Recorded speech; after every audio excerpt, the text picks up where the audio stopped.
নমস্কার। আজকের আলোচনায় আমরা একটা বিশেষ ইউটিউব নিউজ চ্যানেলের স্ক্রিপ্ট একটু খুঁটিয়ে দেখব। হ্যাঁ, নিশ্চয়ই। এই স্ক্রিপ্টটা বলছিল যে মার্কিন শুল্ক নীতির ঘোষণার পর ভারতীয় শেয়ার বাজারে বেশ আকস্মিক একটা পতন দেখা দিয়েছিল। আমাদের লক্ষ্য শুধু ঘটনাটা জানা নয়, বরং বোঝা যে এই নির্দিষ্ট সংবাদ প্রতিবেদনটা ঘটনাটাকে কিভাবে সাজিয়েছে, কোন বিষয়গুলোর উপর জোর দিয়েছে, আর তথ্যটা যেভাবে পরিবেশন করা হয়েছে তার ধরনটাই বা কেমন ছিল। ঠিক, খবরের পেছনের খবরটা আর কি। একদম, খবরটা কিভাবে তৈরি হলো সেটাই দেখব আজ। প্রতিবেদনটা শুরুই হচ্ছে বেশ বেশ নাটকীয়ভাবে। হ্যাঁ, শুরুতেই একটা উত্তেজনা তৈরি করার চেষ্টা। ঠিক, বৃহস্পতিবার বাজার খোলার মুহূর্তের কথা বলছে, আর বলছে খোলার সাথে সাথেই সেন্সেক্স আর নিফটিতে বড়সড় পতন। সেন্সেক্স আর নিফটি মানে আমাদের প্রধান দুটো সূচক। হ্যাঁ, এই সেন্সেক্স আর নিফটি হলো বোম্বে স্টক এক্সচেঞ্জ আর এই ন্যাশনাল স্টক এক্সচেঞ্জের প্রধান দুটি সূচক, যা বাজারের সামগ্রিক অবস্থা বুঝতে সাহায্য করে। তো স্ক্রিপ্ট বলছে বাজার খুলতেই এই সূচকগুলো পড়তে শুরু করে। শুরুতেই সংখ্যা দিয়ে একটা ছবি তুলে ধরা হয়েছে। বলা হয়েছে সেন্সেক্স প্রায় 600 পয়েন্ট আর নিফটি প্রায় 180 পয়েন্ট কমে যায়। দিনের শুরুতে এতটা পতন কিন্তু বেশ বড় ব্যাপার। হ্যাঁ, বাজারের অংশগ্রহণকারীদের মধ্যে যে একটা ধাক্কা তৈরি করেছিল সেটা স্ক্রিপ্টের উপস্থাপনায় বেশ স্পষ্ট। আচ্ছা, এই যে পতনের কথা বলা হলো, এর কারণ হিসেবে স্ক্রিপ্টটা ঠিক কোন দিকে আঙুল তুলেছে, কিভাবে এই কারণটাকে প্রতিষ্ঠা করা হয়েছে? হ্যাঁ, এই স্ক্রিপ্টটা তো কারণ হিসেবে খুব নির্দিষ্টভাবে একটি বিষয়ের দিকে ইঙ্গিত করেছে। সেটা কি? সেটা হলো তৎকালীন মার্কিন প্রেসিডেন্ট ডোনাল্ড ট্রাম্প প্রশাসনের একটি নীতি ঘোষণা। প্রতিবেদনটিতে বলা হয়েছে ভারত থেকে রপ্তানি হওয়া কিছু পণ্যের ওপর প্রায় 50% অতিরিক্ত শুল্ক চাপানোর সম্ভাবনার কথা সামনে আসাতেই এই পতন। ও আচ্ছা, 50%। হ্যাঁ, এখানে লক্ষ্য করার মতো বিষয় হলো স্ক্রিপ্টটি এই শুল্কের খবর আর শেয়ার বাজারের পতনের মধ্যে একটা খুব সরল এবং সরাসরি যোগসূত্র তৈরি করেছে। খবর এলো আর বাজার পড়ল। একদম, যেন খবরটা শোনার প্রায় সঙ্গে সঙ্গেই বাজারে তার প্রতিক্রিয়া দেখা গেছে। যদিও দেখুন, অর্থনৈতিক খবরের ক্ষেত্রে অনেক সময় কারণগুলো বেশ জটিল হয়, আসলে একাধিক হতে পারে। কিন্তু এই প্রতিবেদনটি একটি নির্দিষ্ট কারণকেই প্রধান চালিকা শক্তি হিসেবে তুলে ধরেছে। তাতে কি সুবিধে হয়? এটা খবরটাকে দর্শকদের কাছে অনেক বেশি স্পষ্ট আর সহজে গ্রহণীয় করে তোলে, যদিও বাস্তব পরিস্থিতি হয়তো আরও বহুমাত্রিক হতে পারে। স্ক্রিপ্টটির ভাষ্য অনুযায়ী এই নীতি ঘোষণার খবরটাই ছিল বাজারের তাৎক্ষণিক ভীতির মূল কারণ। আচ্ছা, বেশ আকর্ষণীয় বিশ্লেষণ। অর্থাৎ খবরটিকে সরল আর কার্যকারণ সম্পর্কযুক্ত করে তোলার একটা প্রবণতা দেখা যাচ্ছে। এবার যদি প্রভাবের কথায় আসি, স্ক্রিপ্ট অনুযায়ী এই পতনের আঁচ কোথায় কোথায় লেগেছিল? নির্দিষ্ট কিছু শেয়ার নাকি গোটা বাজারেই এর প্রভাব পড়েছিল বলে দেখানো হয়েছে? স্ক্রিপ্ট জানাচ্ছে প্রভাবটা বেশ সার্বিক ছিল। নির্দিষ্ট কিছু সেক্টর বা শেয়ারের মধ্যে ব্যাপারটা সীমাবদ্ধ ছিল না, সব জায়গায়। হ্যাঁ, প্রায় আইটি, মেটাল, অটোমোবাইল এই ধরনের প্রায় সব গুরুত্বপূর্ণ ক্ষেত্রেই নাকি শেয়ারের দাম কমেছে। ও, এর মাধ্যমে প্রতিবেদনটি বোঝাতে চেয়েছে যে এটা কোনো বিচ্ছিন্ন সমস্যা নয়, বরং পুরো অর্থনীতির ওপরেই একটা নেতিবাচক প্রভাবের আশঙ্কা তৈরি হয়েছে। এই সার্বিক পতনের ছবিটা তুলে ধরে খবরের গুরুত্ব আর গভীরতা বোঝানোর চেষ্টা করা হয়েছে আর কি। আর এই প্রভাব বোঝানোর জন্য কি বিশেষ কোনো পরিসংখ্যান ব্যবহার করা হয়েছে স্ক্রিপ্টে? অনেক সময় তো বড় বড় সংখ্যা ব্যবহার করে খবরের অভিঘাত বাড়ানো হয়। এখানে সেরকম কিছু কি লক্ষ্য করা গেছে? একদম, স্ক্রিপ্টে বেশ কয়েকটি চমকে দেওয়ার মতো আর্থিক পরিসংখ্যানের উল্লেখ আছে, যা ঘটনাটার ব্যাপকতা বোঝাতে সাহায্য করে। যেমন বলা হয়েছে, অর্থনীতিবিদরা আশঙ্কা করছেন এই নতুন শুল্ক নীতির ফলে ভারতের রপ্তানিতে $48 বিলিয়ন বেশি ক্ষতি হতে পারে। $48 বিলিয়ন? এটা তো বিশাল অঙ্ক। হ্যাঁ, বিশাল তো বটেই। ঠিক তাই, $48 বিলিয়ন। এই সংখ্যাটা শোনার পরেই মনে একটা ধাক্কা লাগে, তাই না? অবশ্যই। কিন্তু স্ক্রিপ্টে এই সংখ্যার কোনো প্রেক্ষাপট দেয়া হয়েছে? যেমন এটা ভারতের মোট রপ্তানির কত শতাংশ, বা এই ক্ষতিটা ঠিক কিভাবে হিসেব করা হয়েছে, নাকি সংখ্যাটা মূলত এর অভিঘাত বোঝানোর জন্যই ব্যবহার করা হয়েছে? দেখুন, এটা একটা গুরুত্বপূর্ণ প্রশ্ন। স্ক্রিপ্টে মূলত অর্থনীতিবিদদের আশঙ্কা হিসেবেই সংখ্যাটা উল্লেখ করা হয়েছে। শুধু আশঙ্কা? হ্যাঁ, এই $48 বিলিয়ন হিসেবের ভিত্তি কি বা এর প্রভাব ঠিক কতটা সুদূর প্রসারী হতে পারে সেই বিস্তারিত বিশ্লেষণ কিন্তু প্রতিবেদনটিতে ঠিক সেভাবে নেই। অনেক সময় নিউজ স্ক্রিপ্টে এরকম বড় সংখ্যা ব্যবহার করা হয় ঘটনার গুরুত্ব বা ভয়াবহতা এক লহমায় তুলে ধরার জন্য, যাকে আমরা বলি শক ভ্যালু। আচ্ছা, শক ভ্যালু। হ্যাঁ, এখানেও হয়তো সেটাই উদ্দেশ্য ছিল। এছাড়াও আরও একটা পরিসংখ্যানের কথা হাইসাং বলা হয়েছে। এই কারণে নাকি বাজার থেকে কয়েক লক্ষ কোটি টাকা মুছে যাওয়ার ভয় তৈরি হয়েছে। হ্যাঁ, সেটাও আছে। এখানেও একই প্রশ্ন আসে, এই কয়েক লক্ষ কোটি, এটা কি কোনো নির্দিষ্ট হিসেব নাকি বাজারের সামগ্রিক অস্থিরতা বোঝানোর একটা উপায়? সম্ভবত দ্বিতীয়টাই। কয়েক লক্ষ কোটি টাকা উবে যাওয়া, এই কথাটা শেয়ার বাজারের পতনের ফলে বিনিয়োগকারীদের মোট সম্পদের পরিমাণ কমে যাওয়াকে বোঝায় আর কি। এটা বাজারের পতনের ব্যাপকতা বোঝানোর একটা প্রচলিত ভঙ্গি। স্ক্রিপ্টটি এই পরিসংখ্যানগুলো ব্যবহার করে একটা উদ্বেগের পরিবেশ তৈরি করেছে, যা দর্শকদের মনোযোগ ধরে রাখতে সাহায্য করে। এই সংখ্যাগুলো খবরের নাটকীয়তা বাড়িয়েছে নিঃসন্দেহে। এবার যদি ঘটনা প্রবাহের দিকে তাকাই, স্ক্রিপ্ট কি এই বৃহস্পতিবারের পতনকে একটা বিচ্ছিন্ন ঘটনা হিসেবে দেখিয়েছে নাকি এর কোনো পূর্বাপর সংযোগ তুলে ধরেছে? না, স্ক্রিপ্ট এটাকে ঠিক বিচ্ছিন্ন ঘটনা হিসেবে দেখায়নি, বরং একটা ধারাবাহিকতা তৈরির চেষ্টা করেছে। কিরকম?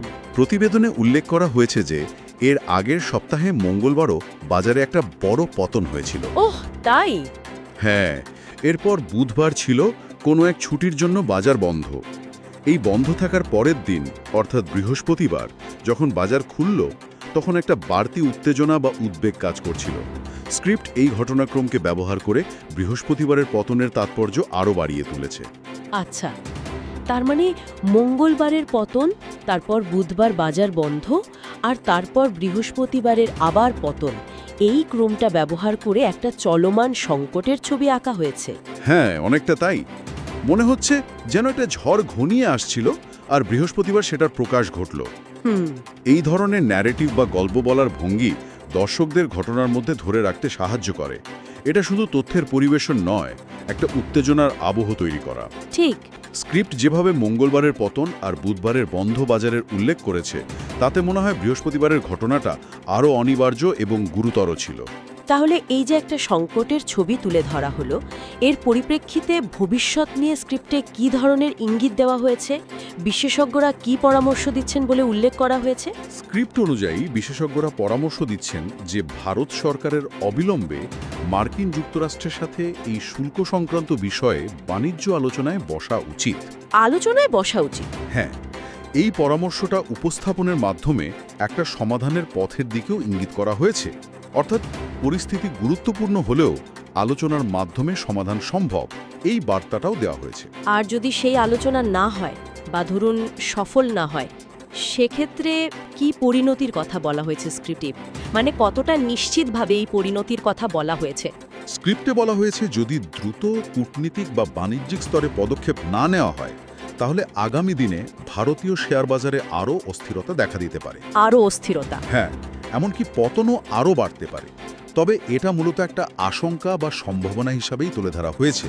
কোনো নিশ্চিত ভবিষ্যৎবাণী করা হয়নি, বরং একটা সতর্ক বার্তা দেওয়া হয়েছে। আচ্ছা, এই না হলে কি হবে জাতীয় অংশটুকু খবরের উদ্বেগ অংশটাকে বজায় রাখে। তাহলে মোদ্দা কথা হলো, স্ক্রিপ্টটি একটা সমস্যা দেখিয়েছে, মানে বাজার পতন, তার কারণ নির্দিষ্ট করেছে মার্কিন শুল্ক। প্রভাবের ব্যাপকতা বোঝাতে বড় সংখ্যা ব্যবহার করেছে, একটা ধারাবাহিক সংকটের আবহ তৈরি করেছে। ঠিক, এবং শেষে একটা সম্ভাব্য সমাধান, মানে আলোচনা, ও একটা সতর্ক বার্তা, মানে আরও পতনের আশঙ্কা দিয়েছে।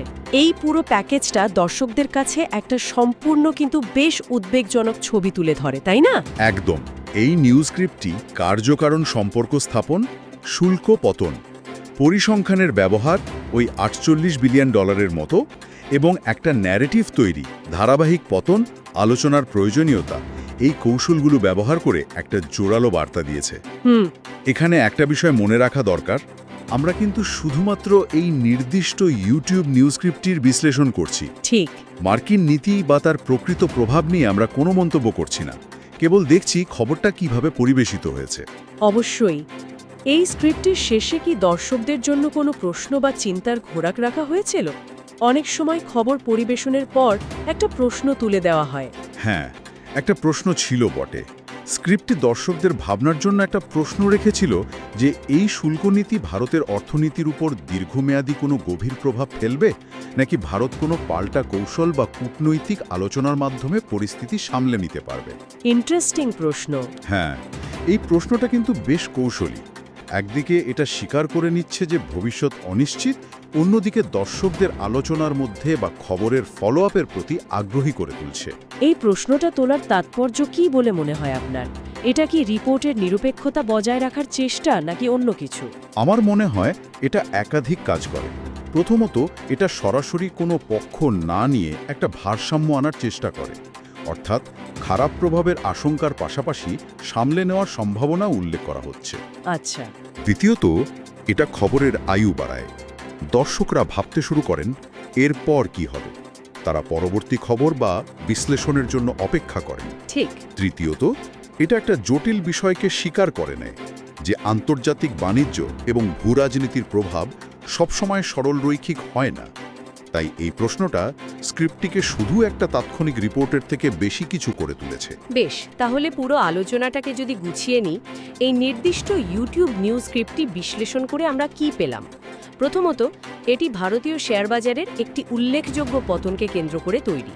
দ্বিতীয়ত, পতনের কারণ হিসেবে খুব স্পষ্টভাবে তৎকালীন মার্কিন প্রশাসনের একটি শুল্ক নীতি ঘোষণাকে চিহ্নিত করা হয়েছে এবং এই দুয়ের মধ্যে একটা সরাসরি কার্যকারণ সম্পর্ক দেখানো হয়েছে। তৃতীয়ত, প্রভাবের ব্যাপকতা বোঝাতে প্রায় সমস্ত প্রধান সেক্টরের উল্লেখ করা হয়েছে এবং কিছু অত্যন্ত বড় আর্থিক পরিসংখ্যান, যেমন ধরুন ওই $48 বিলিয়ন রপ্তানি ক্ষতির আশঙ্কা ব্যবহার করা হয়েছে, যা খবরের অভিঘাত বাড়িয়েছে। চতুর্থত, ঘটনাটিকে একটি ধারাবাহিক সংকটের অংশ হিসেবে তুলে ধরা হয়েছে।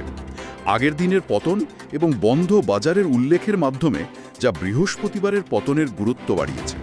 পঞ্চমত, ভবিষ্যৎ সম্পর্কে একটা উদ্বেগজনক চিত্র আঁকা হয়েছে, কিন্তু একই সাথে সরকারি স্তরে আলোচনার প্রয়োজনীয়তার কথাও বলা হয়েছে। ঠিক। এবং সবশেষে একটা প্রশ্ন তুলে দিয়ে দীর্ঘমেয়াদী প্রভাব নিয়ে অনিশ্চয়তার ইঙ্গিত দেওয়া হয়েছে। একদম। এবার যদি আমরা একটা শেষ চিন্তা যোগ করি, সেটা হতে পারে এই ধরনের সংবাদ পরিবেশনের প্রকৃতি নিয়ে। বলুন। এই স্ক্রিপ্টটি খুব দ্রুত প্রতিক্রিয়া এবং বিশেষজ্ঞদের তাৎক্ষণিক আশঙ্কার উপর ভিত্তি করে তৈরি। শেয়ার বাজারের মতো সংবেদনশীল ক্ষেত্রে এই ধরনের খবর খুব দ্রুত প্রভাব ফেলে, অন্তত মানুষের মনে বা মার্কেট সেন্টিমেন্টে। মার্কেট সেন্টিমেন্টে তো বটেই। হ্যাঁ, একটা বিষয় ভাবার মতো। এই যে আন্তর্জাতিক নীতি সংক্রান্ত ঘোষণা বা খবরের উপর ভিত্তি করে বাজারের মনোভাব এত দ্রুত বদলে যায়, যেমনটা স্ক্রিপ্টে দেখানো হয়েছে, এটা কতটা বাজারের প্রকৃত অবস্থার প্রতিফলন আর কতটা তাৎক্ষণিক আবেগের প্রকাশ? এটা একটা গুরুত্বপূর্ণ প্রশ্ন। এই স্ক্রিপ্টটি সেই তাৎক্ষণিক আবেগ বা প্রতিক্রিয়ার ছবিটাই খুব জোরালোভাবে ধরেছে। হয়তো এখানে দীর্ঘমেয়াদী অর্থনৈতিক বাস্তবতা আর খবরের পরিবেশিত তাৎক্ষণিক ছবির মধ্যে একটা পার্থক্য থাকতে পারে। জানিয়ে ভাবা জরুরি। একদম, জানিয়ে ভাবা জরুরি। খবর কিভাবে আমাদের বাস্তবতার ধারণাকে প্রভাবিত করে, এই স্ক্রিপ্টটা তার একটা ভালো উদাহরণ হতে পারে।